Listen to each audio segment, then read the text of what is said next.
Asianet star സിംഗറിൻ്റെ കഴിഞ്ഞ വാരാന്ത്യ എപ്പിസോഡുകൾ വളരെ സംഭവബഹുലമായിരുന്നു. കഴിഞ്ഞ വാരാന്ത്യത്തിൽ, അതായത് ജൂൺ 21, 22 തീയതികളിൽ സംപ്രേഷണം ചെയ്യപ്പെട്ടത് സ്റ്റാർ സിംഗറിൻ്റെ 25, 26 എപ്പിസോഡുകളായിരുന്നു. 2 എപ്പിസോഡുകളും തമ്മിൽ വലിയ വ്യത്യാസമുണ്ടായിരുന്നു. അതിനാൽ തന്നെ എപ്പിസോഡിലെ കാര്യങ്ങൾ വളരെ ചുരുക്കി ലഘുവായി പറയാം. 25-ാം എപ്പിസോഡ് ശ്രദ്ധിക്കപ്പെട്ടത് അതിലെ അപ്രതീക്ഷിത എലിമിനേഷനുകൾ കൊണ്ടാണ്. മുൻ എപ്പിസോഡുകളിൽ തുടർന്ന റൗണ്ടുകളുടെ അവസാന എപ്പിസോഡായിരുന്നു അത്. ആദ്യ പെർഫോമൻസ് കോൺവെന്റ് സ്കൂൾ വകയായിരുന്നു.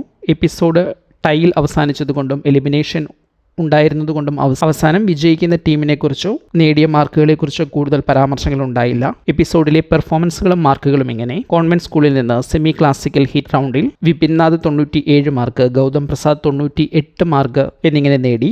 തകധീമി റൗണ്ടിൽ തീർത്ഥ സത്യൻ 100 മാർക്ക് നേടി ഗോൾഡൻ സ്റ്റാർ പെർഫോമൻസ് കാഴ്ചവെച്ചു. ഗുരുകുലത്തിൽ നിന്ന് തകധീമി റൗണ്ടിൽ ദീപു 98.5 മാർക്കും ശിവപ്രിയ 97.5 മാർക്കും, സെമി ക്ലാസിക്കൽ ഹിറ്റ് റൗണ്ടിൽ ജോയൽ വി ജോയ് 99 മാർക്കും നേടി. ഇരു ടീമുകളും ആകെ 295 മാർക്ക് വീതം നേടി. ഇതോടെ ഈ സീസണിലെ 7 റൗണ്ടുകൾ ഇതോടെ അവസാനിച്ചു. തുടർന്ന് വളരെ അപ്രതീക്ഷിതമായി അവസാന 3 റൗണ്ടുകളിൽ ഏറ്റവും മാർക്ക് കുറഞ്ഞവരെ സ്റ്റാർ സിംഗർ സീസൺ 10 നിന്നും എലിമിനേറ്റ് ചെയ്തു. അവർ കോൺവെന്റ് സ്കൂളിൽ നിന്ന് വിപിൻനാഥ്, ഡോക്ടർ യു കൃഷ്ണപ്രിയ, റോബിൻ റോയ് എന്നിവർ, ഗുരുകുലത്തിൽ നിന്ന് അർച്ചന പ്രേമൻ എന്നിവർ ആയിരുന്നു. ഇതോടെ സീസണിലാകെ 6 പേർ എലിമിനേറ്റഡ് ആയി. പകരം 2 പേർ വൈൽഡ് കാർഡ് എൻട്രിയായി ഷോയിലെത്തി. നിലവിൽ ആകെ 14 മത്സരാർത്ഥികളാണ് ഇനി ഷോയിലുള്ളത്.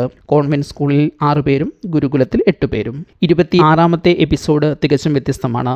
ഈ എപ്പിസോഡിൽ പുതിയ ഡ്യുവറ്റ് റൗണ്ട് ആരംഭിക്കുന്നു. ഇതിൽ നിലവിലെ മത്സരാർത്ഥികൾക്കൊപ്പം പാടാൻ മുൻ സീസണിലെ താരങ്ങളും എത്തുന്നു. അതിനാൽ തന്നെ ഈ 8ാമത്തെ റൗണ്ടിന്റെ പേര് സീനിയർ വേഴ്സസ് ജൂനിയർ എന്നാണ്. മറ്റൊരു കാര്യം, ഗ്രാൻഡ് ലോഞ്ച് എപ്പിസോഡിലുണ്ടായിരുന്ന ആങ്കർ മിഥുൻ രമേശ് വീണ്ടും വർഷയ്ക്കൊപ്പം ആങ്കറായി എത്തിയിട്ടുണ്ട്. മറ്റൊന്ന്, കോൺവെന്റ് സ്കൂളിന്റെ പ്രിൻസിപ്പൽ കുറെ എപ്പിസോഡുകൾക്ക് ശേഷം വീണ്ടും ഷോയിലേക്ക് എത്തിയിട്ടുണ്ട്. ഇതുവരെയുള്ള എപ്പിസോഡുകളിൽ ദിവാകൃഷ്ണയുടെ ശബ്ദ സാന്നിധ്യം ഉണ്ടായിരുന്നെങ്കിലും അത് നറേഷനുകളും മറ്റുമായിട്ടാണ്.